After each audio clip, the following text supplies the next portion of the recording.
How's everyone doing? So I don't directly know the people who like were probably about to bash a little bit. Bashing might be a bit much, but it is like I don't know. I just feel pretty fired up about certain things about it, especially like the kinds of things I hear where I'm like, what the fuck? So All right. Hold here's on. where I'm thinking. All right, are we starting yet? No, we're not starting Because yet. we kind of just rambling a bit here. Okay. Yeah, we're No. just rambling right now because I like Okay. having like at least a couple minutes to like warm up just talking at my screen because I kind of have to like rev up. We'll just follow Bernie's example and, keep talking into the void. There you go. No, so what I was thinking is, okay, we talk about, all right, now that AMG is gone, ideally, what would someone do moving forward on how the community should act? And then here's where it's funny, is where I think the ideal is what ultimately ARC is doing. But here's where I think the problem is ARC communicates too much and incorrectly communicates. That is one of Yeah. the things I wrote down in my notes is that they shouldn't be like once you join ARC, you should like leave some of the discords. No, you don't have to, but here's the thing. It's like a baseline of like this is the kind of thing that you should Don't expect talk about the as art far as stuff, communication. basically. Like just stop interacting about it. There shouldn't be an ARC channel that people interact. It should be a announcements. That's it. And if people want to go and talk about it, go talk about it in different forums and different things. Fine. But the problem is ARC just talks and contradicts themselves constantly. And then when they make an announcement, they bitch and moan about people not reading. And it's like, no, because we have all the context of you talking for the last couple of months, and now we're even more confused. And that's the problem. They talk unofficially, and it just completely misaligns with what they do.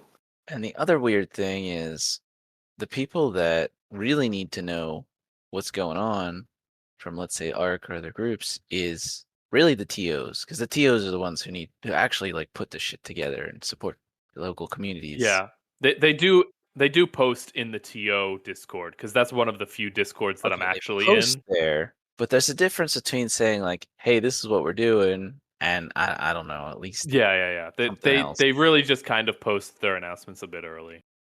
So there isn't, I guess, in my mind, another thing that's missing is there's no like relationship there. Then I guess it's just they're kind of doing their own thing, and it's a take it or leave it deal, from what I can tell. Of like, well, you can use our stuff or not, and it's like, well, why should I use your stuff? Do you care about what I'm thinking at all? I don't know. Yeah. All right. Well, let's go ahead and get started.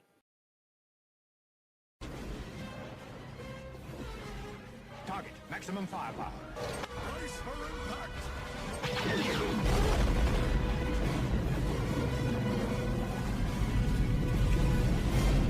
So, welcome, you fucking nerds, to another Brace for Impact podcast.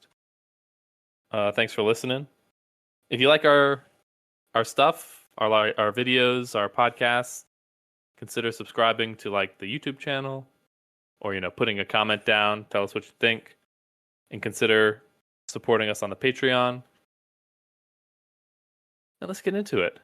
So today we're going to be talking about some of the more recent things that the Armada community has brought about since AMG kind of said we're too fucking lazy to do our jobs in a satisfactory way, and kind of fucked off the boat of X-Wing and Armada, even though it's like completely, it's like a lunatic move to me to do that. It's not, but it's not laziness. It's intentional.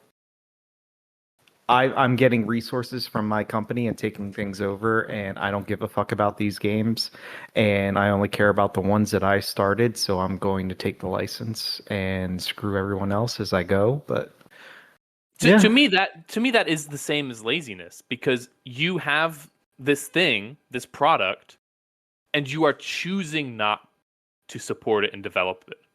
That's laziness. It's not like they were incapable of doing it. They decided not to support it and continue with it. That's laziness. Usually, I wouldn't attribute malice to what I can attribute laziness and incompetency to. But this level of political shenanigans that they did, yeah, it's maliciousness. It's not laziness at that point. I think laziness can be maliciousness, but I think we just disagree on that part. But Fair. That's not what we're talking about. We're going to talk about some of the things that the community's been up to and bringing to, us normies who just kind of want to keep trucking along and playing the game. And since AMG no longer is supporting Armada, they've kind of come to the forefront and I don't know how to put it exactly, but like shown off the stuff that they've been building and developing to kind of, present to the community of like, hey, everything's not an apocalypse. You can keep playing Armada, but play it with this stuff or follow these kinds of things and kind of be a part of this community now moving forward. So probably as a starting point, we should think about what do we need as a community and what the priority is. So the number one priority is someone to take the place of AMG and provide some official, here's tournament season guidelines and here's rules updates. Because let's face it, they didn't put out a lot of content, and the content they did put out kind of was shit. So yeah, I'm not in the pulse of all of the Armada rumors and everything. That being said, when I see like the rapid reinforcements that they've kind of, that's pretty much all AMG did other than their dog shit like campaign rules that they had on their website for like 2 weeks. Even I noticed that they were lackluster and almost like farmed from like notes or like, oh, this card it feels like someone just had a conversation about the card and then was like, okay, I'll make it like that then. You know? And it doesn't feel like someone put a lot of intentional development time into. And that's kind of the point, is things went well when they outsourced. So let's automatically assume that AMG was dog shit as far as providing content, which they were. And let's assume that they were dog shit at organizing the tournament scene, because they were. And how many announcements did they make where people were confused and didn't like the direction they were going in? And at one point they were going to cancel things, and then because of backlash they didn't. And it was a cost savings move. Okay. So let's just go with the fact that they were dog shit at everything that they tried other than paint streams, because that seems to be their wheelhouse and making You models. keep bringing this up, and I think you're doing it on purpose just to rile me up. Why the fuck were they doing so many paint streams and they weren't selling their own paint brand? They want to be Games Workshop, but they can't be. They can't be Games Workshop. It's a ridiculous notion to be Games Workshop. That's like me buying like 2 acres of land and saying I'm going to attack Disney World with my theme park. It's just an absolutely nonsensical like business plan.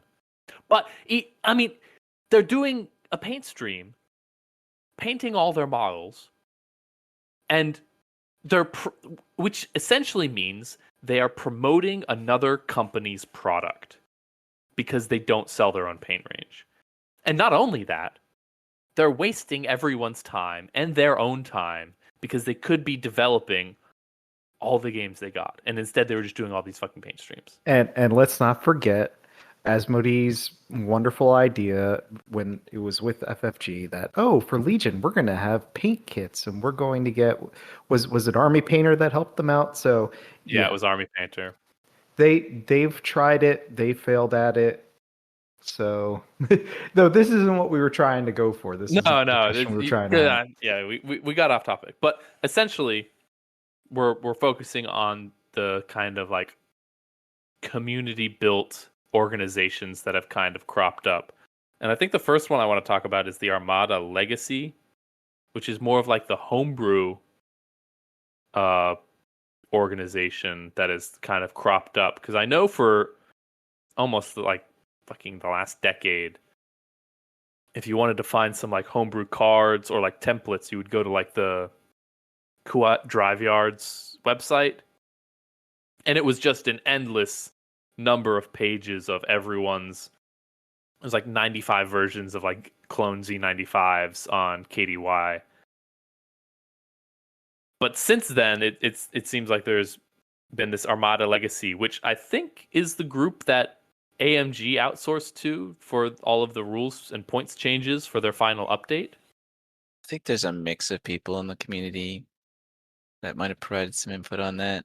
So, yeah, which is like, if you're a game developer and you outsource one of your games to get developed by someone else, like, what humiliation that actually like is to me, honestly. but yeah, Legacy is also interesting because the little bit I know is, I guess there's been a number of it kind of got reorganized from what it was before the announcement of the game being discontinued.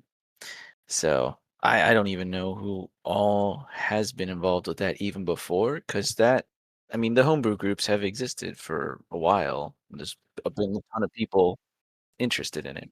Yeah, they've existed forever. They've wanted to do the Battlestar Galactica Armada, and like they've got the Halo ships and stuff, which is fine. People do what they want. My biggest issue is like when AMG's support ends, and like the day of, you see all these posts of like, all right, this is our Wave 0 release, and they show all these cards, and it like confuses the fuck out of people because, you know, not gonna lie, all of the cards that they presented and all of the ship models that they had links to all looked amazing. The presentation was incredible. No, it wasn't. But you have, yeah, well, they had like art and everything. The cards looked good. Like, you got to give them that. They looked like normal cards. What was this the one? Was this the one where they couldn't figure out how to rotate the cards 90 degrees so they actually aligned when you were reading the PDF? I don't think so. The image I got was, There was one homebrew where that was the case. Maybe I'm thinking of Yeah. somebody else. yeah, I think this is a different one because when I saw it, I was like, wow, this looks really good. Like they got all this art that's like in line with all of the other Armada upgrade cards and everything. It definitely looks like something that if you were newer to the game, you didn't know people, like you'd be like, "Oh man, is this a new Armada release?" It was good enough to, I think, look that like appealing, I guess. Yeah, and it, from my perspective, felt like they were presenting it that way. Like, this is the new Armada release. Like, go and play it now. It's out now. And this is my problem with all the homebrew stuff. Stop. Just stop. Stop trying to make yourself the next official steward of Armada, because you're not. And it's not a rush to who goes first so that you get some legitimacy. That if you're going to do that, it really screams try hard, and it really screams desperate. Yeah. And honestly, I don't want to deal with you then. Yeah. And I get it. You're trying to put your time in and provide things to the community. Great. You're still homebrew. You're not official. Honestly, there shouldn't be any official changes to Armada for another year until we figure out as a community how we're going to do this. And everyone rushing to who's first is just going to create more confusion. Everyone's going to get their feelings hurt. Everyone's going to try and spread the community out across multiple homebrews, and it's not worth it. But here's the thing, to the people that are doing it, it doesn't matter, because they just want to be first. And let's be very blunt about it. AMG makes games, and even their game developers couldn't do justice to this game. Yeah. So how is a community full of people who aren't game developers going to figure this out? Yeah, I mean, especially like the amount of time that it takes. I mean, it's their full-time job. I mean, especially when it was under FFG, like their whole job was to be game developers.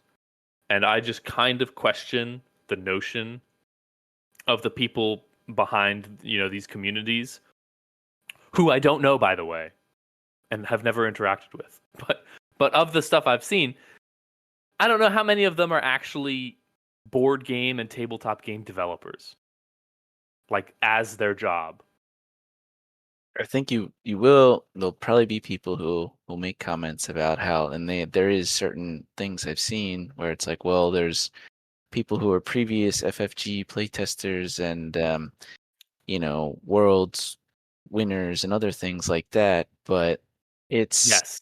And in my experience, those kinds of people are like the worst at creating new content because they come at it from like a competitive mindset.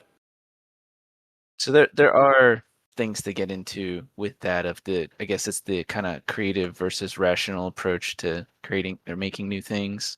Yeah. But In what other industry are your playtesters and your game players the ones that eventually make content?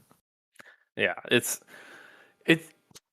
I've seen those posts as well where they're like, all right, we have all these people who are like, world's champions and, they're the ones backing us. And I'm like, so I play a lot of games and I've played Armada for its entire run in the last 10 years. And all of the stuff I can think of in my head, I've tried to type out, oh, what's the next product going to be? What are the next upgrades going to be? All dog shit when you look at it side to side of like the actual content that's come out. I'm sure after a while you might be able to get a couple things right, but like I fail to see the value in saying things like, no, I won a tournament one time, so let me design the future of the game. it's a way to just try to back up your claims. But kind of your point is it on a side note, what you mentioned, like thinking about designing things on your own, it's kind of what I want to get into a little bit with both Arc and Legacy. I don't think we even really specifically called out Arc here. We only mentioned Armada Legacy, but also No, we've only gotten to Armada Legacy yet, but I'm just going down the row of my notes that I have. But yeah, we're talking about Arc and Armada Legacy right now. in both cases, the point I wanted to bring up is that if you think about what are people actually doing, and there's a lot of new content creation, why would people do that? And I think just at its core, one of the first things is it's fun. I mean, you talk to anyone who plays Armada, how many times have you had a conversation with someone and like, oh man, wouldn't it be cool if we had this ship in the game, or if my favorite squadron was tweaked a little bit. Yes. There's a lot of fun to be had with that. It's very exciting. It's very engaging, and I think that at some level, if you're gonna do this stuff on your own time, you have to enjoy it. But then it gets kind of weird with like, well, it's nice to have fun, but also, what does the community need? Yes, and also there's a point where your fun of creating your own shit gets overlapped by presenting it in a way to thousands of people on multiple different platforms and confuse the shit out of them. Oh man, I know we're probably gonna get into a little bit fast, but there's one thing I'm curious about both of your thoughts on, because there's a kind of obvious low-hanging fruit for a ship that Republic could get. All right, hit me with it. And I kind of wonder if both the groups aren't already working on it. They are for sure. For sure. Right. So if they both are, but are they going to do the same thing? Are they going to talk to each other? Or are they going to make two different versions of the same ship? And now if they do that, how, like you're TO, how are you going to have to handle that? Like, how is that going to work?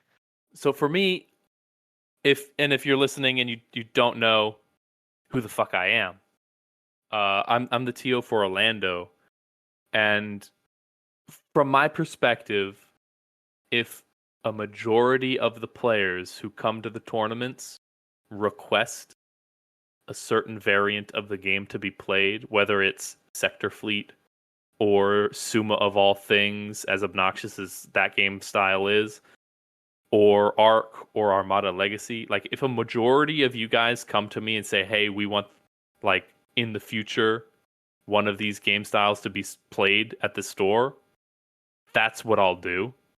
And it's not really my decision of like, hey, Arc came to me and they said like they thought I was a really cool guy, and so now all the tournaments moving forward are going to be Arc tournaments.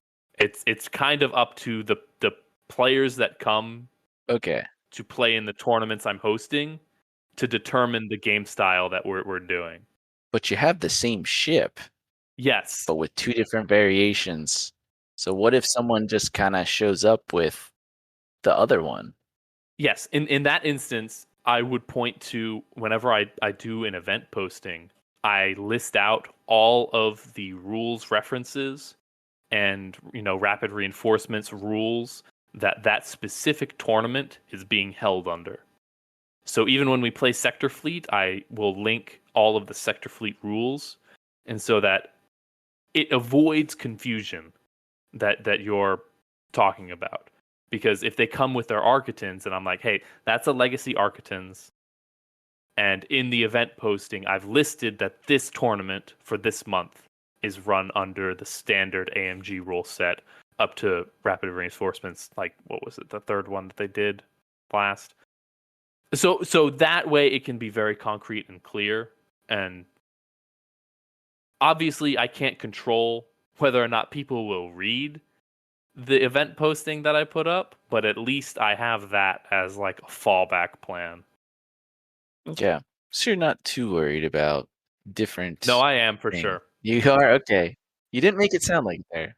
No, because that's just like my counter strategy for the shit that has been really annoying me about this whole situation, in which it's really confusing for people when you have 2 major community-led groups coming to the forefront like a quarter hour after AMG is no longer supporting the game.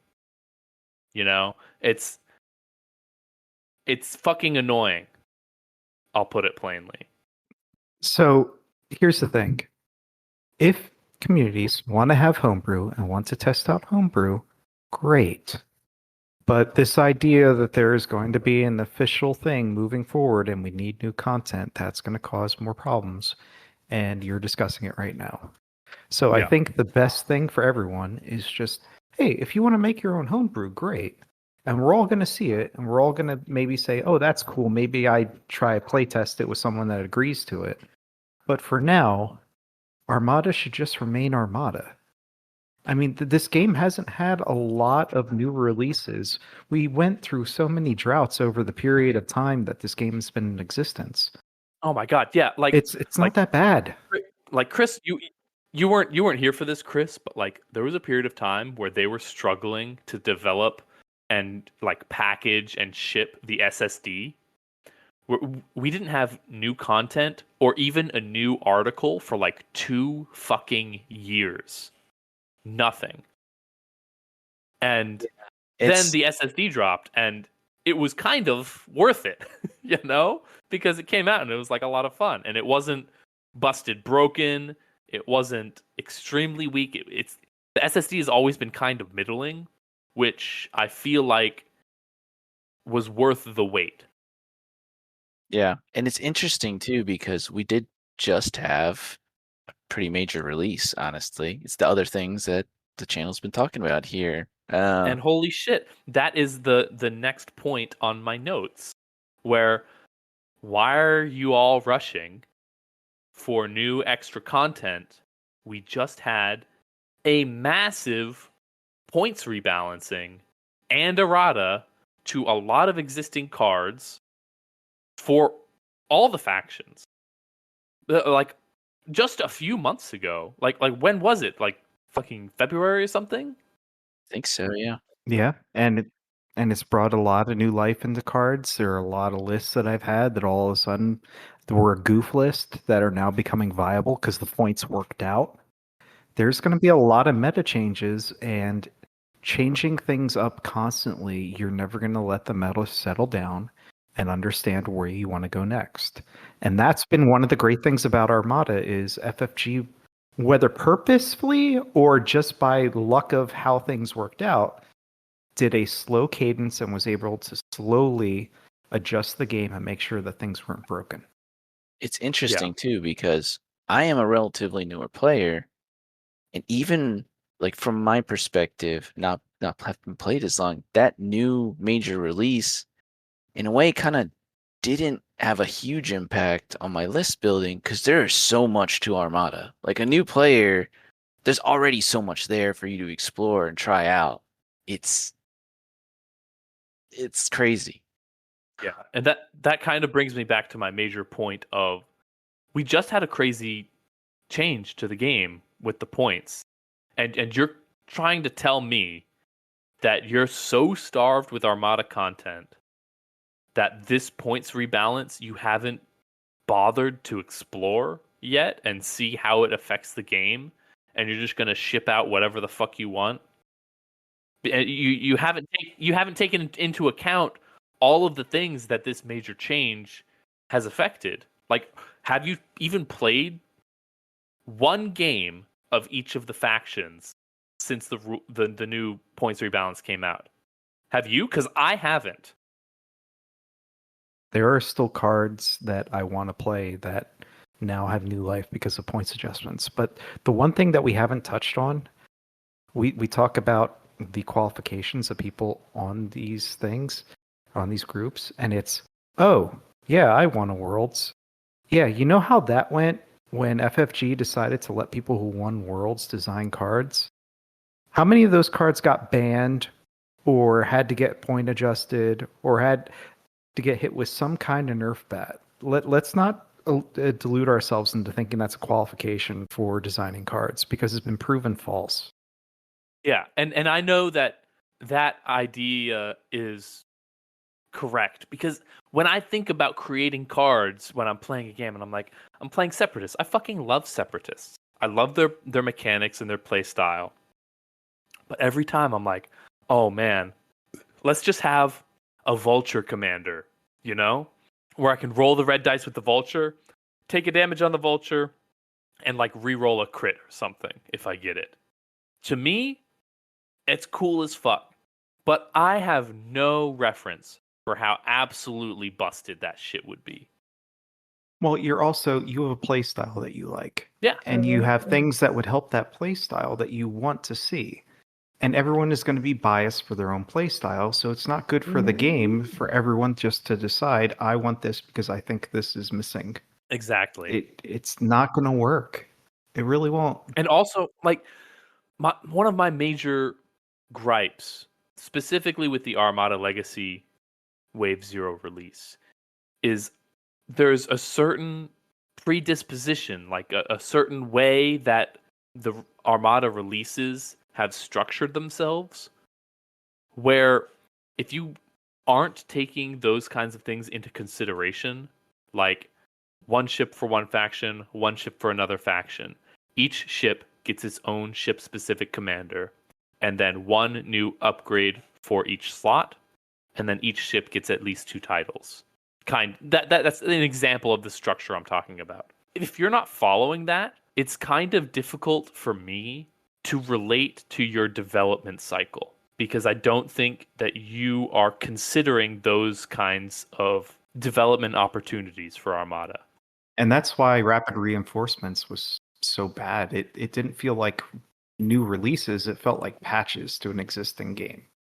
Yeah, and like, yes, that's exactly why. Like, Rapid Reinforcements comes out, especially the one with the ships, and there's no commanders for these ships. There's no titles for these ships. And man, have you played with the fucking Imperial Venator or the Rebel Providence? And you're like, why is it just such a like? It feels dry. There's no flavor to it because it has no upgrades that were designed to support this specific ship for this faction to make it interesting. And this kind of, I think, goes back to just a way more general things, the place of, I guess, kind of artistic creativity versus like a rational approach to designing things. And I think what you're talking about is sort of in those cases, you're kind of you're taking like the rational approach, the very kind of dry approach of taking what exists and kind of fitting something in there, as opposed to the creative side. You kind of have to have like some new spark of an idea, something like different that's not already existing. Yeah. And the rational side can't do that. It can't create something new. It just kind of like hones it. Mm-hmm. So you kind of need both. And I think that's where it gets weird right now, too, because how much do you really want to create entirely new stuff? Because how busted is it going to be? How much is the community going to push back because it's too new? Yeah. But really, you kind of have to do it to make something good. Yeah. There's a certain amount of that I agree with. One of the things that would be good is for people. So homebrew in and of itself is not bad. Homebrew is a great way to just throw ideas out there and see what sticks. And it's a great fun. way to have an incubator and people see what others are doing. And then eventually, as more and more people get involved and the idea gets honed, then there's something there. And I think that's the missing piece is, okay, it's great that everyone has their own homebrews. It's great that people are coming together, but let's let the ideas stew for a bit. The rush to make new things tends to lead to bad things. And there are some good ideas out there. I see some germs of ideas that I'm like, okay, I can get behind that if it gets to be a little different. But there's a couple things that are missing is that great, you have experience with the game. You have an idea of what you want to make the fleets balanced. But also, how is that flavor wise? Does that feel like that Star Wars character or that ship that you're trying to bring in? Or that faction. And does it give that faction that same feel? Like, okay, so for the Republic, there's a lot of combined fire. So what you're trying to go for, is that going to fit with that feel? And then you got to think of it as also, I want to introduce a new ship, right? When it gets on the table, is someone going to go, oh, that's cool. What's that game? Like, I have the CIS. Would I love to see the droid ship from Phantom Menace? Yes. And that would make people go stop at the table and go, oh, that ship, I recognize that ship. Mm-hmm. So those are the things that, okay, great, creating new content, those are the things you have to hit on. Yeah, for me, the primary thing that really gets me is, are you following the design cues from the previous releases of Armada so that you are at least adhering to the previous history of a game we know is really good and fun? Like in Rebels. You know they have an ISD in Rebels? It's the Liberty MC80. That's their analogous platform to the Empire's ISD. It's got similar arcs. It's got a huge front-loaded front arc. Obviously, there are many differences that Rebel ships have compared to the Empire. It's more maneuverable. It has, the Liberty MC80 is like one of the most maneuverable large ships, but that's besides the point. But since it's not an ISD, it inherently cannot have more or equal front dice than the ISD, and specifically the ISD-2, because it's in the Rebel faction. And my point, the long and short of it, is when you're creating an option as far as ships go for a faction that's not their primary gameplay style, you kind of have to draw it back a little bit. Same with the Empire Architans. It's a broadside ship inherently, and generally, broadside ship play styles are favored in the Rebels. And so the Architans, it's kind of just a little picket ship. It's got 3 reds out the side. It's very good in Empire, but you see that kind of playstyle more in Rebels. And so, if you want a broadside ship in Empire, your only pick is Architon. And so my point is, if you're developing this game, you need to take those kinds of things into account. And I just don't see this kind of shit from all of these other communities trying to come to the forefront and release shit suddenly. And I'm like, hey, your art is cool, but like everything you've released just either looks boring and uninspired or broken as fuck. And I think this is why it's fine to your homebrews, but there needs to be a group that goes in, is the arbiter, and says, okay, we're going to wait until all these things are fully cooked, and then we'll decide what can actually go into the game, and we're going to be very conservative about that. In other words, like a quality control, which usually you need an external force essentially for quality control, because you're always going to be biased to keep your own stuff and push that through within your own group. And that's really important. What you just said is really important. Yes, that the bias to your own stuff is one of the things that really sets off alarm bells to me when I hear about ARC trying to move forward with like pushing their own homebrew content out, because they're supposed to be like, you know, the arbiters of the organized play field, which obviously there should be an Armada, you know, organized play collective where you kind of get all the TOs together and make sure they're all, you know, playing on the same field, and, you know, organize these tournaments, and maybe, you know, later on down the road you create a world's venue, and, you know, everything that ARC has been releasing and saying that they've been doing, and you know, getting all these communities together. All that stuff is really good. But when you're the arbiters of the rules and then you release new content, and when you're releasing new content, I'm assuming you're releasing new content to buy. That is where it starts getting a bit fucking weird to me. Well, what is ARC's intent? Because this is my biggest problem with ARC, is the miscommunication of what the hell they're actually trying to do. And it irritates the ever-living hell out of me when you say, we're going to focus on the TOs and we're going to focus on supporting, and then in their own little channel in the primary Armada Discord, they go, well, we're not going to actually consider rules updates. And then 2 weeks later, drop a rules document that looks like the CARM, but updated. And then they're going to go, well, we're not really going to be looking at new content yet. And then they throw out a tournament where it's like, well, we're going to try some things with different cards. It's not official, but we want to go and play with this stuff. I mean, get on the same page. You guys keep saying different things, and then your announcements don't line up. And then you bitch and moan when you're in your Discord and going, well, why don't people just read? Oh, no, we do read. The problem is you guys can't have a consistent message, and it sounds like all you do is talk down to people.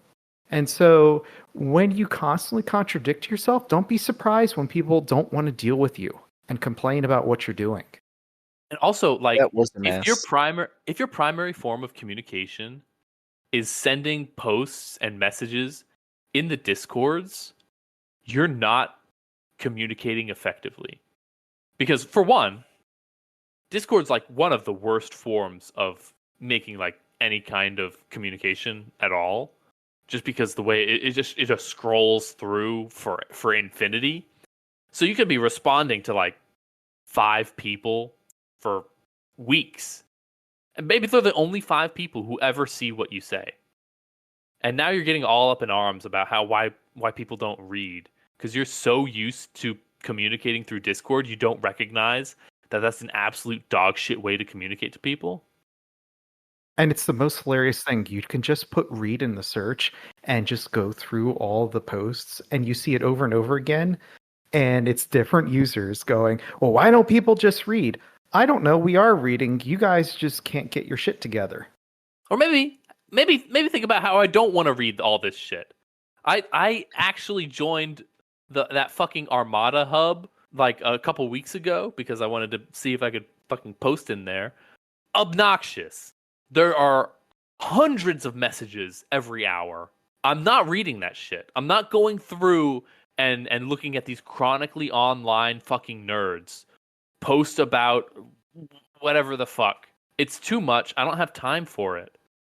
Now, like when ARC posts one of their, links to, oh, this is one of our announcements, I can find that and click on it because I've got the Facebook, I've got the Discord, like that to me is communicating. But if they're getting all bent out of shape because they're, talking to people on Discord in their spare time and they're confused as to why people aren't getting their message, it's because you don't have a message.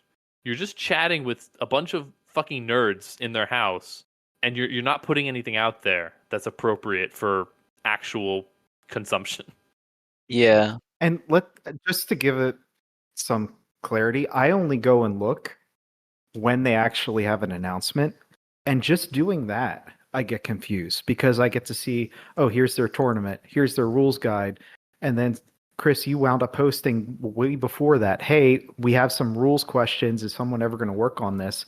And you got a bunch of people just being snarky at you going, that's not our job. There's all these legal implications. And, oh, great, guys. It's nice that now you actually care about the legality of things considered everything else that you did. But that's a whole separate topic.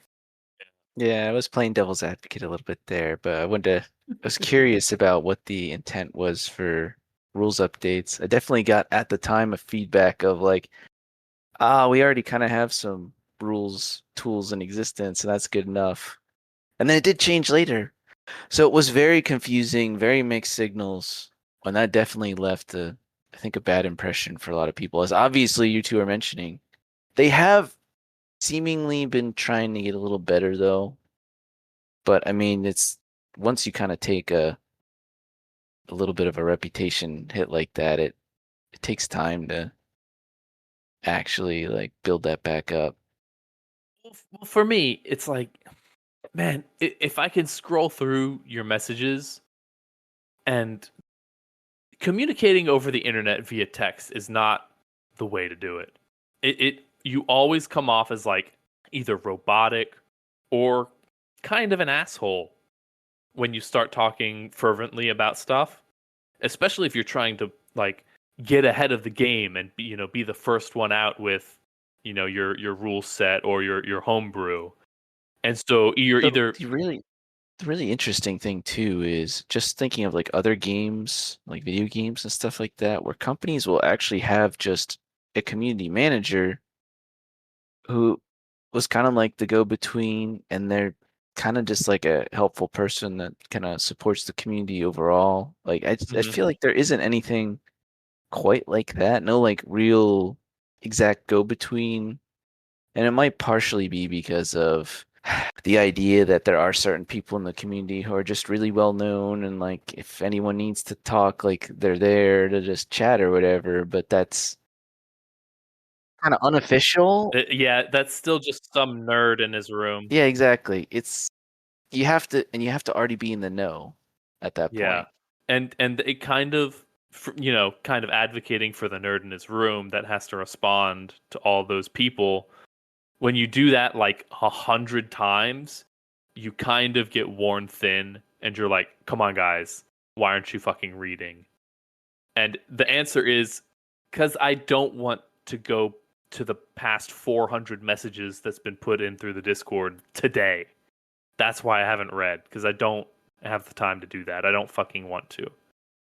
And that's why having a Discord where you're just posting nonstop, or not nonstop, but it's just anytime someone wants to throw an idea out there, it stays there. That's bad. It's great that there's an announcements area where this is what we're up to, and then leaving it there and just, okay, that's what we did.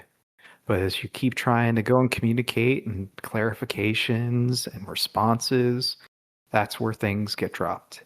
And surprise, surprise, this is why there are PR departments. This is why people are paid to do this. Like, everyone just jokes about it, but they actually need to exist for a reason. The reason that there are paid PR departments is because you can't convince people to do that kind of shit for free, because it's the worst.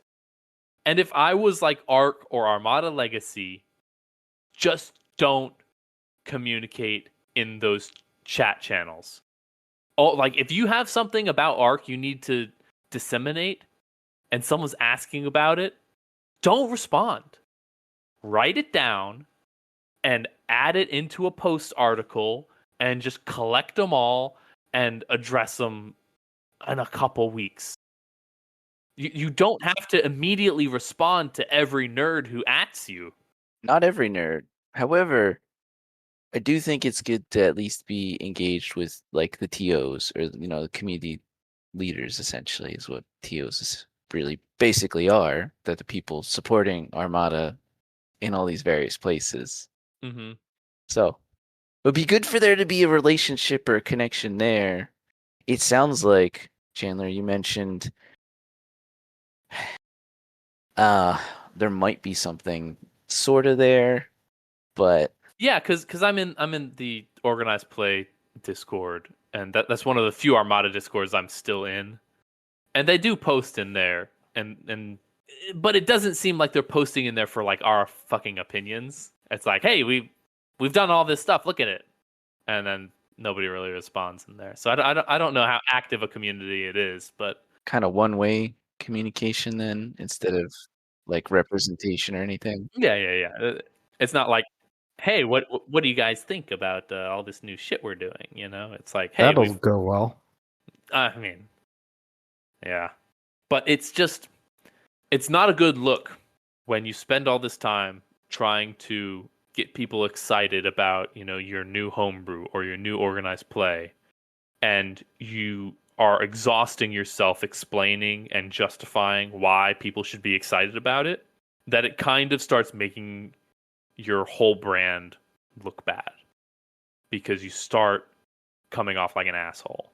And here's what's funny. Look at what they've done. They provided an update to the CARM, and then they're trying to organize a tournament season. Those are great things. Yeah. As a start, those are really great things that they did. Like it's that FAQ document that they published, fantastic. Amazing. They collected, and I'm sure it was not just an easy process of copy and pasting, because I've tried to, during tournaments, scroll through the AMG forums and find an answer to some really niche rule set, and they've collected all of that and put it into an FAQ document, and like, that's the kind of stuff that I want. I don't want to hear you talking about, we're going to be doing our own wave release soon. Like, just do that shit. Show me that you can handle doing organized play for any period of time. Like, you guys have made a website, you've gotten a bunch of people to agree to be on your ship. Now sail it before you start talking about pushing new product out. Like, most people don't fucking know you outside of Discord, obviously. I think that's a good point, is that what is the Armada community? And I think we get kind of very focused on these larger groups, which both, the legacy side of things and Arc side of things, it's, the homebrew people and the competitive tournament scene people. But I think there's actually a lot of other people in the whole Armada community as well. In fact, there's probably a huge percentage that is just people who play like at home with their friends and don't ever come out to it. It's 90%. Yeah. It's 90% of them. Yeah. There's probably a ton. And so they've actually done I think multiple polls over the years, and it's about 90% of people who play Armada play at home or buy Armada products and just don't go to tournaments. Like, that's the number of, or the percentage of people who don't go to tournaments. So what exactly is happening with those people? What's actually supporting the whole community? Because those people who are just playing at home, why do they care about homebrew stuff or about tournaments. That doesn't really do they anything don't for them. is the whole thing. They just don't. They're not in it. They're not in the discords. They are either playing or enjoying their models on the shelf. So who is supporting that like 90% of the whole community? Because those people matter too. I think part of the argument is, well, if they're not coming out, then they're probably not going to care about Yeah. tournament rules and homebrews. But you need new people. And You that's good. That's my second point is great. There's that whole untapped play group that can come out and can enjoy things. And how do you bring them out? I don't know. That's been the fucking question of my life. The hardest part right now. To answer your question, Chris, they're not supported anymore at all. There's just nothing for them unless they take the initiative. Because you've got to imagine someone who's gotten into Armada are used to buying the product off the shelves, and now it's just a discontinued game. And if you're the type of person who's really into tabletop wargaming, your immediate response to my question, and I know this because you're a fucking nerd on the other end listening to me chat about fucking plastic spaceships, you know that the answer is, oh, just go on Etsy and get your own 3D printed ships. Do you know how many people don't fucking know that that's an option? And even if they do, They just assume that the game is dead. Like, and even if they do, like, Who do you trust? Who has who do good you product? trust? Yeah, who has good product? and Like, you really want to go through all the work of individually sourcing every single part that you need to play this whole game, because you need a bunch of different parts, really. yes, Don't underestimate what the core set gets you. yes, it's a lot of effort, and if you're just playing at home, it's maybe too much effort. So, from my perspective, like 90% of the Armada community is just unsupported now, and I don't really know what a good answer to that is. There are some people who are trying to, create the third-party tools and product, but it's not that money, and almost kind of seems like, I would imagine they're getting kind of overloaded because it's like, one-off people making these things not on a manufacturing scale, on Yeah. something more like a local scale. That's potentially a lot of demand to meet. Well, on demand. So it's going to peak at certain points and then you're going to get nothing. And you're going to have to try and fit that in to your normal day job. It's a nightmare. I can't imagine the kinds of third party real retailers, and those people know who they are. Like, I've had to print a bunch of like rapid reinforcements cards, and the most I could stomach is going to Staples and just printing out the cards on paper and just stuffing them in one of my sleeved upgrade cards. I can't imagine the production process of like just printing any upgrade card to any kind of standard card quality and giving it to someone and them saying, "Oh, this is actually really nice." Couldn't imagine. It could never be me.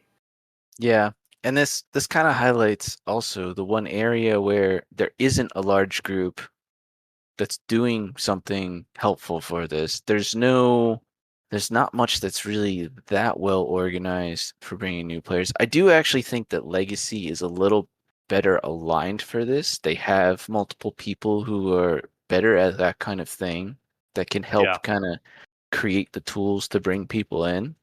So it's definitely a strength on their side, but it doesn't seem to be their focus. Yeah, I think that's also a negative though, because I've gone to like their like legacy website, and if I hope I'm not incorrect in saying this, but when you're scrolling through, there's no delineation between the homebrew stuff that they've made that's unofficial, which is fine, and the actual Armada game pieces that you can use in any tournament, you know? And so if I just send someone to that website,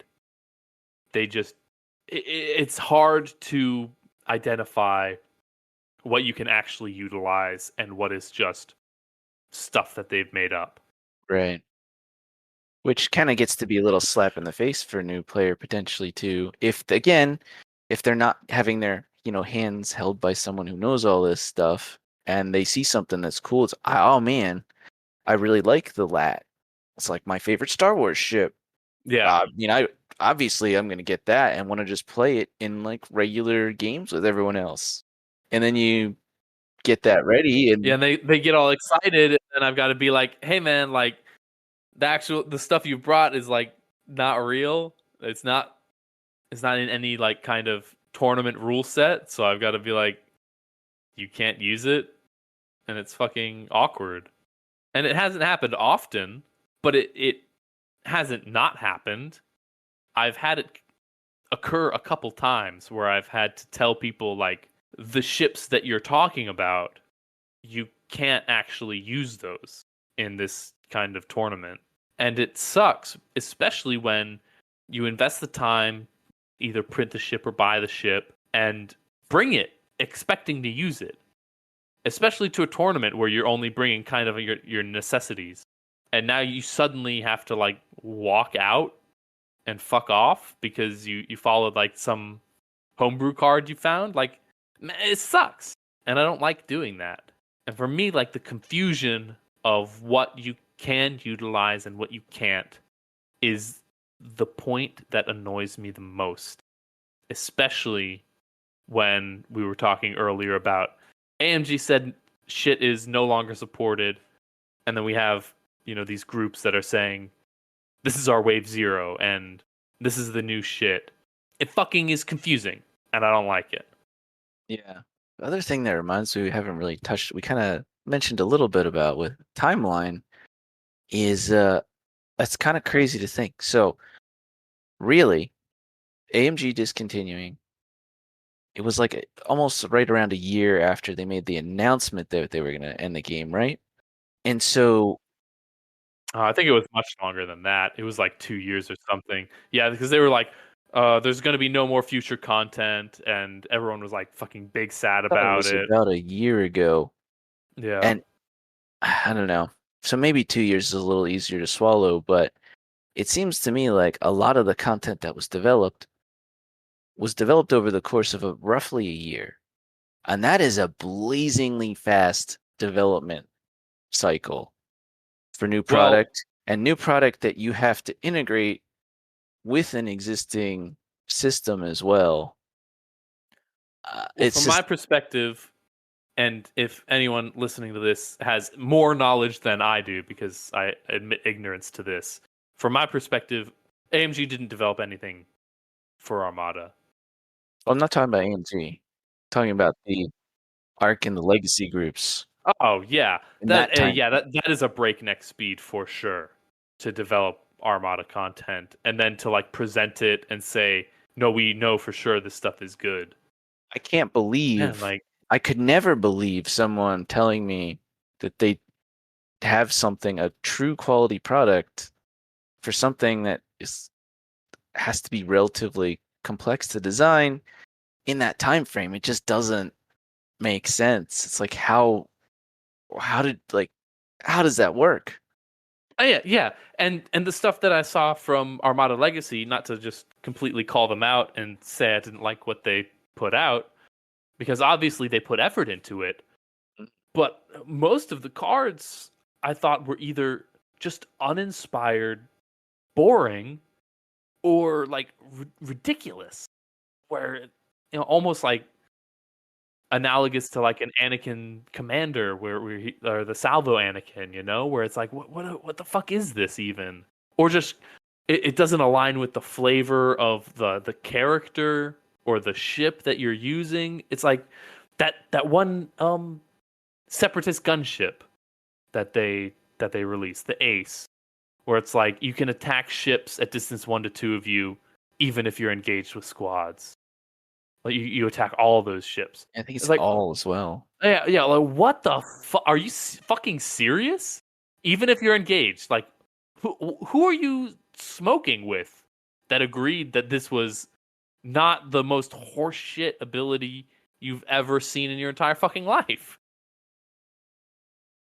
That one did seem kind of crazy. Like, what the and it fuck? kind of comes back to like there could be, kind of like Bernie mentioned, interesting ideas in there. Maybe not that one, but other ones that could be interesting to test out, see if they could turn into something else as you get other people's ideas and feedback. But I just, it needs time, I guess, for people to play with it. And maybe that's kind of the idea, is that this Wave Zero is, they're going to take the same sort of thing with like got popular years ago with Steam, early access for everything. We're going to use our players as, our play testers.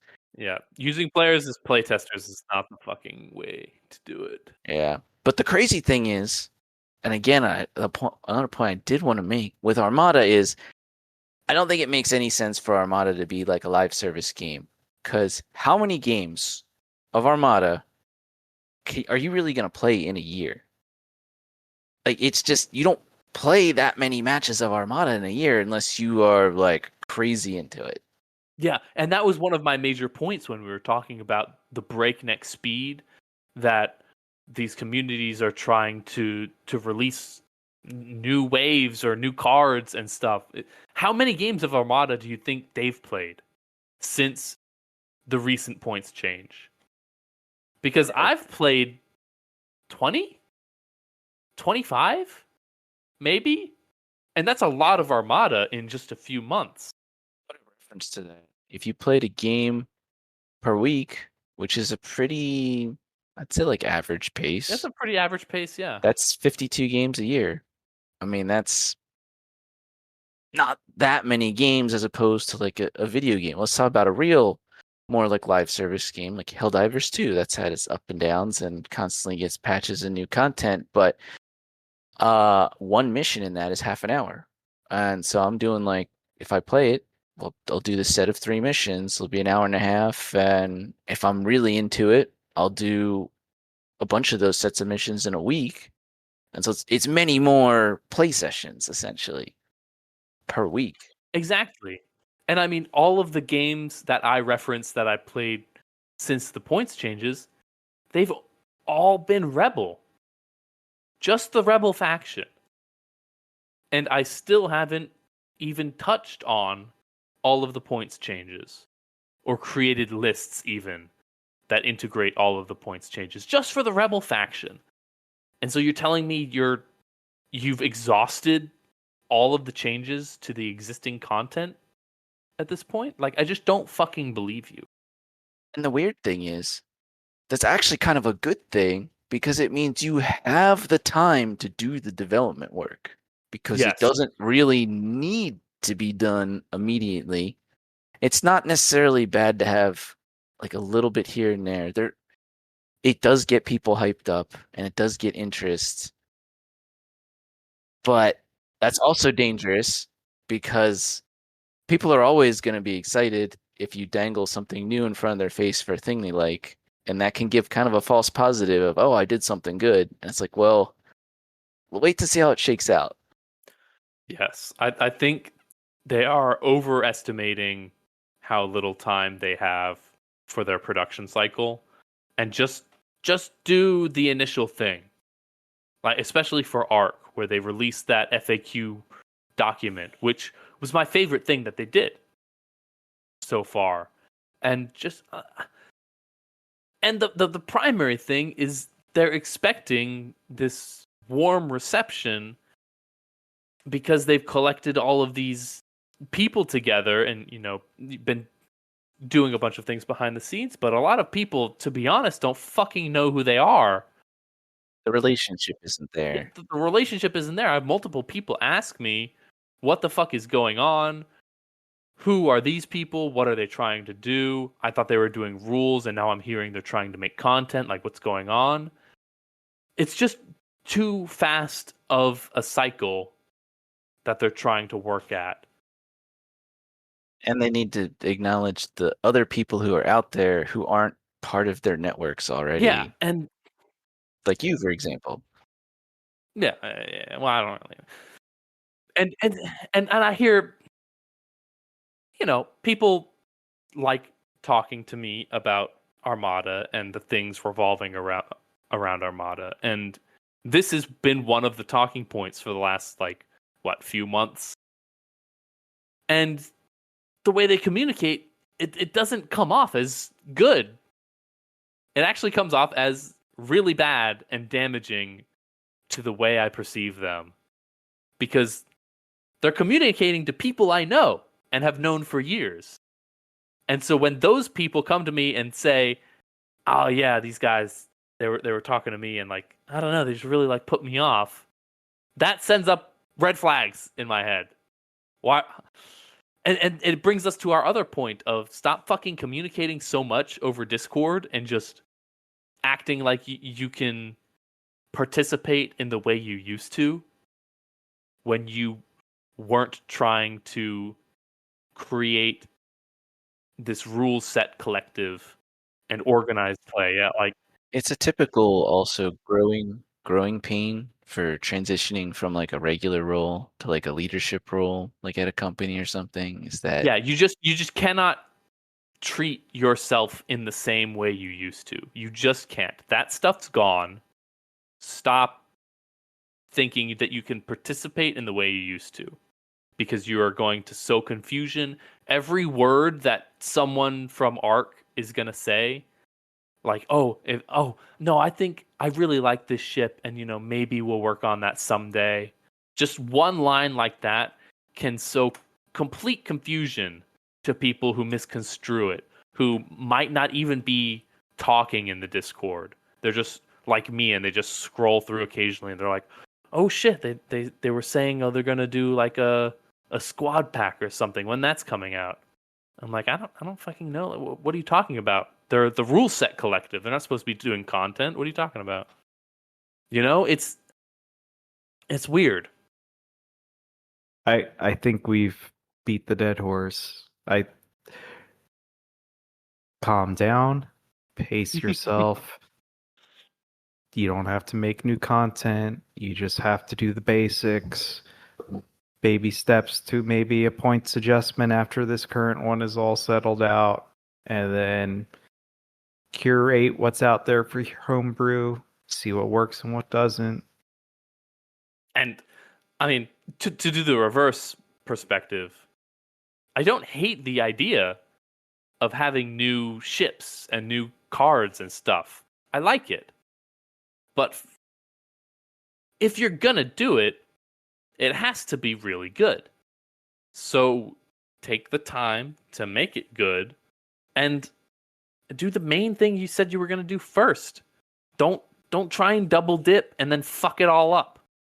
Because then you have nothing. You're going to try and do the rules. You're going to try and release your new content or integrate the homebrew content with what's official and then have two different rule sets of this is going to be the ARC official tournament. This is going to be the Legacy official tournament. And you're just going to have too much shit going on. And from my perspective, you haven't done anything at all. And I know that might sound kind of harsh, but if all you've done from my perspective is release a couple typed out documents, that isn't anything. Well, let's also kind of, if you're going to give your time and put something into this, don't go and give up your time and go and balls to the wall. I'm going to make all this great new stuff. No, you're going to burn out. You're going to get a lot of criticism from people like us. Just do the basics.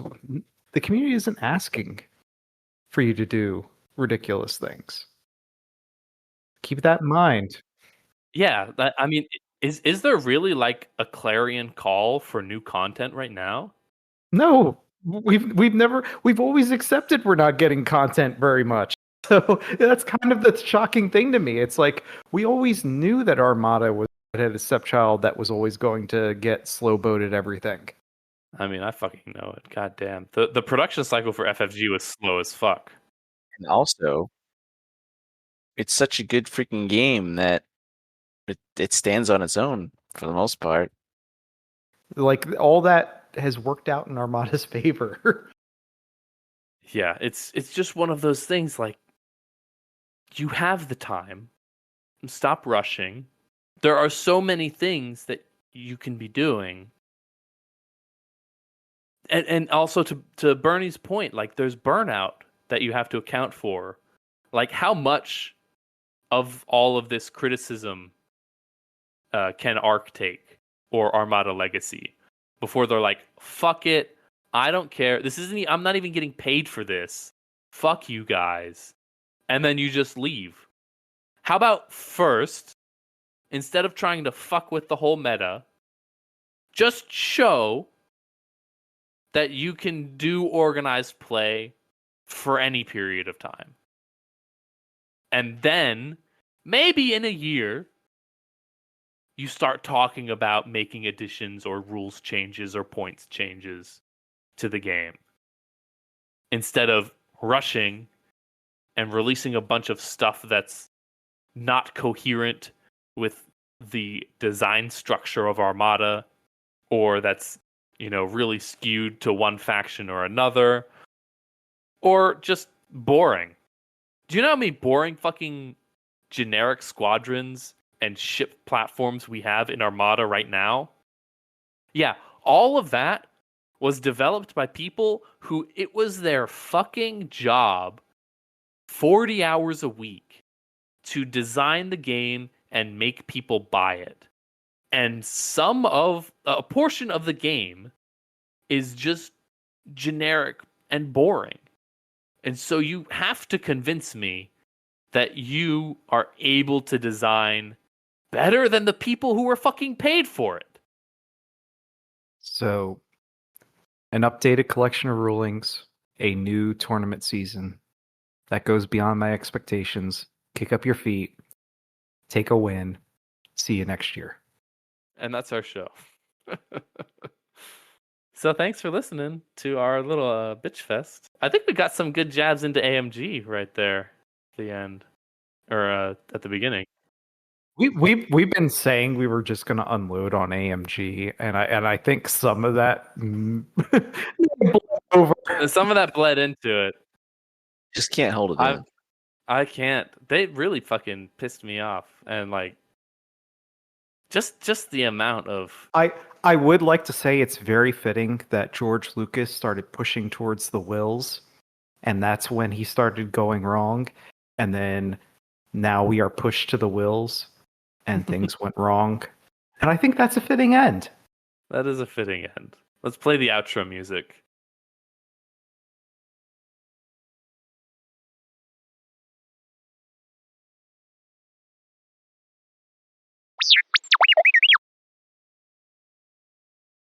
Well, there you go, guys. I think that went better than even I expected it to. It did go well. I thought I was gonna get real fucking whiny. I was worried about that. No matter what, it's going to be viewed as whiny. Oh yeah. But that's why you guys look at the comments and I ignore them, and I don't care. Yeah, the fucking, and I just like discussing it. I like getting it out there and talking and trying to present all my thoughts in a coherent way. Because now I know I don't have to do this any fucking more unless someone flies off the fucking deep end on one of those communities and then it's got to be talked about again. Oh, who the fuck cares? I know, right? I already pissed some of them off saying, hey, stop calling people dummies because you want to be snarky. But whatever. Yeah, that's fucking the major thing is they just act like such fucking assholes. It's hard to and the we didn't call anyone dummies. It was just the word that was put in there. No, I understand what she meant. You guys want to say that people are dumb and can't read intent, and so you try to talk down to people. That to me, that is the biggest thing. Well, it's the whole you're going to behave that way. That's ridiculous to me. It's the normal thing that people do, like the in-group versus the out-group, and I think each of these groups again does kind of feel like, hey, we know everyone who's important to know in Armada, right? And if we got our group and we got all these like-minded people, we know what we're doing and we're doing the right things. It's like, well, maybe that worries me the most. Actually, that whole in-group thing worries me the most because I enjoyed. back when, I don't know if Atlanta still does it, but they had this really nice store where they had a kitchen and beer on tap. It was a fucking amazing time. And I just went there just for the shit of it. And I was able to just hang out with a bunch of people and have a good time. And my worry is they splinter the community, that's all gone. Because then I have to know what homebrew you have ahead of time. And everyone's the in crowd. And that's just going to be painful. Recognize the there's this almost idea that's like, well, what's wrong about just continuing to create new game modes for one game perpetually? And it's like, well, because you only have so many players of a game, and if each one has like a different grouping of different like sub games or whatever, you have less people playing the other ones. And if it gets really bad, I've got like 5 people who want to play the one that I want to play, and that's it. It's like it at some point it breaks down. Yeah. You know what we really need to do? Mm-hmm. Is make some attempts with new players and then document how they work out and do a podcast on it. Attempts in what way? I can say, since I've been playing, new player retention is at like 12%. It's been terrible. We get tons of people that come to a table and look at the stuff and say, "Oh, this is cool. This is cool." And then we never see them again anymore. We used to be able to get them, but now it's like, not so much. I think the primary issue is that tabletop games are a hyper niche type of, hobby. Yeah. And in that hyper niche hobby, Star Wars Armada is hyper niche squared. Yeah. Especially when you look at, a lot of people who come into the store, most of them that I talk to aren't local. They're visiting, or they don't live in the town that, we're in. And so even if I can really interest them and get them hooked on Armada, they're not going to come and play locally. And when people are aware of tabletop games, they're aware that if they want frequent games, the only option they have is Warhammer. Yeah. Because Warhammer is 99.99% of all tabletop games. Which is... Ugh. Like there was a period of time where Armada and X-Wing were on the top 10 tabletop war games of like the year. And the other like 8 were all different Warhammer games. Oh, I know. It's like don't, fucking don't insane. Get me wrong. Like it's an interesting IP. It's really cool. I like Warhammer. It's just for me, and this is kind of why just sell things on sprues and you assemble and paint them. It's like, yeah, that's kind of the reason why I'm not. Yeah, that's one of the biggest things that people talk about when they got into Armada is like, I can just buy it and it's done. Which I think in the long run kind of ended Armada, because it was such an outrageous like production cycle to build, paint, and package all of these models that in the end it just became unviable. But for me, that's no reason to stop producing the game. You Especially have to because adapt. When you look at Warhammer and other stuff out there, it's pretty much all like ground battle stuff, right? Where's your space combat? Where's your X-Wing and Armada? If we were doing our AMG hate episode right now, I would have brought up that AMG had the Space Fleet combat market cornered, and they fumbled it because they're incompetent. If you can't recognize that you are in a space with no competition, and you can't exploit that, you have no place in any kind of business. Can we just call it out for what it is? The Wills have already destroyed one studio, and now they're on another studio, lucked out with Marvel Crisis Protocol, and now they gained enough political capital that they did a bunch of more stupid decisions and will basically go away as soon as Asmund goes away. Yeah, I mean, that's just the bottom line. it kind of sucks because you've got these game developers who it seems like their modus operandi is to not develop games, and it's bizarre to me. I can't comprehend you accept these games to be brought under your umbrella, and your go-to move is to just fucking ignore it until it desiccates and shrivels up like a lizard under your couch. Like, it's fucking weird. So here's the thing. It makes complete sense from a business perspective. If you look at FFG couldn't deliver on time with a lot of their games. Their games were great in quality. They had a good, loyal fan base. But from a company standpoint, you don't measure loyal fan base. It's not what's going to bring you revenue. And so you get a new studio with Marvel Crisis Protocol that's churning out a ton of stuff. Their productivity's through the roof. They're making you a bunch of money. And so from a company's perspective, you're going to go with them. Never mind that they're complete fucking idiots that basically ruin every studio they're at and tell me when I'm telling lies. Yep, it's different. It's that the capitalist culture, I guess, basically. It's about making money, not about making if it was good about stuff. making, It's not capitalist. It's not capitalist in that, okay, capitalism works well when it works well. It works poorly when you have stupid people at the helm. And that's true of anything. Yeah, for me, pretty I much. think it's a problem of metrics, and this is something that really fucking annoys me when you have these huge international, global, billion-dollar corporations who are buying up and almost like puppeting all of these separate companies. When they are making products, they are measuring them on a scale that is unreasonable. Like, oh, your product, it only made $25 million of revenue. That's not good enough, so we're going to shut your whole company down. It's like, what?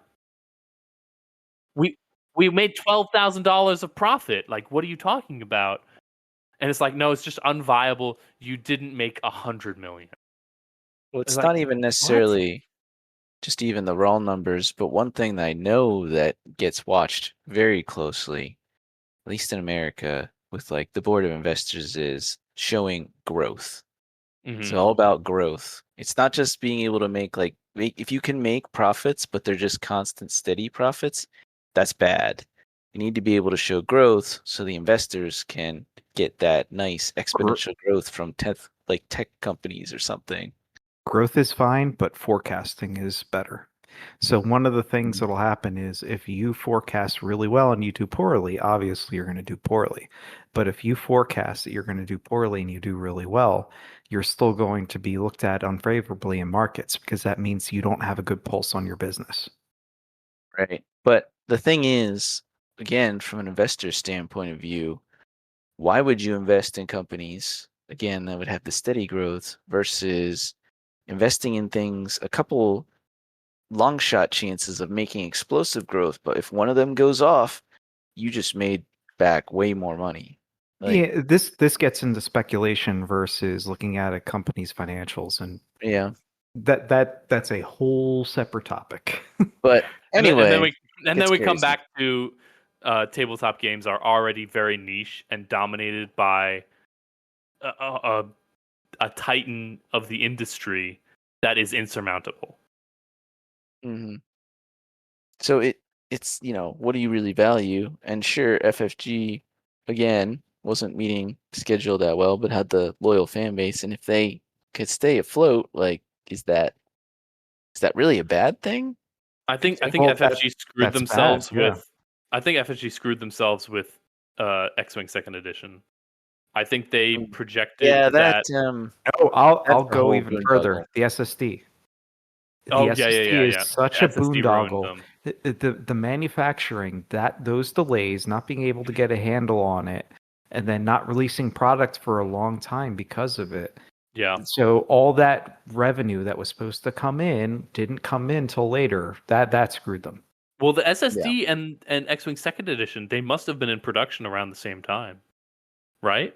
No, SSD, from what I understand, was fairly early on in the development cycle and got delayed Really? at least a year and maybe 2 years, depending on what I've heard. Hmm. Yeah, because I remember it. I remember a lot of interviews, and they said that it was like the worst thing that they had ever done is trying to make Yeah, the SSD and work. and really the SSD isn't the death knell for it, but it certainly is not a good idea when you try to go big and then you run into that many issues and it just kind of kills confidence. But I think it's the SSD and X-Wing Second Edition together that really screwed them over Oh yeah. and allowed the decision for all of these products to be moved to AMG. But I think, X-Wing 2.0, so this is the problem with X-Wing is they were releasing quickly. yeah, they And were releasing that's quickly, and they were like releasing these ridiculous cards that were like power creep, or you had to buy 7 copies of the fucking ship to run like meta lists and tournaments and stuff. So it was completely out of control. And then yeah. like second edition comes out, but you had an environment where all of these like tournament meta trolls were steeping in, and so they were gobbling all this shit up. And then once you put out that, hey, we're gonna make a second edition, we're gonna rebalance everything, we're gonna try and make all of the Star Wars ships viable. All the tournament trolls were like, oh, my meta list doesn't work anymore, I'm out, sell my whole collection, move on. And I think they really underestimated how vast of a pool of players that was. Yeah. And honestly, for most of the players, they'll say good riddance, but yeah, that hurts your numbers. I really liked X-Wing Second Edition. I thought that was so fucking fun to play.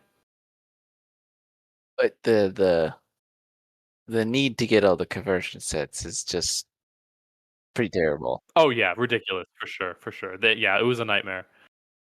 And like I would buy like 1 or 2 conversion sets per faction, and then I'd have an uneven amount based on how many ships I bought. And I'm like, I'm not gonna buy an entire new conversion set so that I can have my 5th B-wing have a fucking token on it. It was a fucking terrible, terrible fucking idea. They should have just done generic ship tokens, and then you number them based on whatever pilot you had. They really screwed themselves with putting the type of ship it is with the dice and the health and whatever specific pilot is flying it, and then all the other information. It should have just been generic ship token, and you put a number on it, and you correspond your pilot and ship with that token.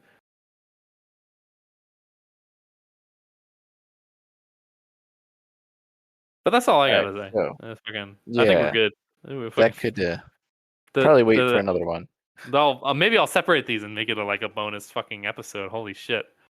There you Okay. go. We start really rambling once the whole fucking episode is done, but I guess that's the way it goes. All right, cool. Yeah. What do you guys want to do next? Do you want to go back to doing the final update card review, or do you just want to keep moving So on to different close out the topics? Rebel side. Because come on, Rebels. Or did we Yeah. even? Can we just speed through all the rest of them? Because did we get to Separatist? How about we didn't- go through the rest of them as here's the state of the faction, here's what we're interested in, here's lists we're trying.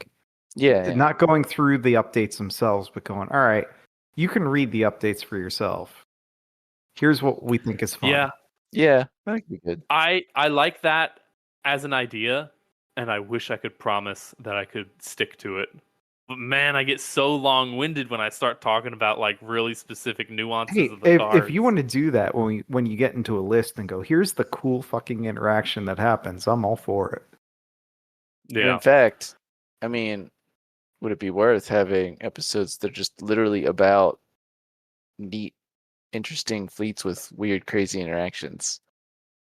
we can do that too. I mean, I got lots for that. I'm good. Yeah, I'm pretty sure we could Yeah. just have Bernie talk the whole time on multiple of them and be fine. Yeah, and if my ideas dry up, I was talking to Chris about this, but I was thinking about doing you know, like the really cliche like tier lists that people do.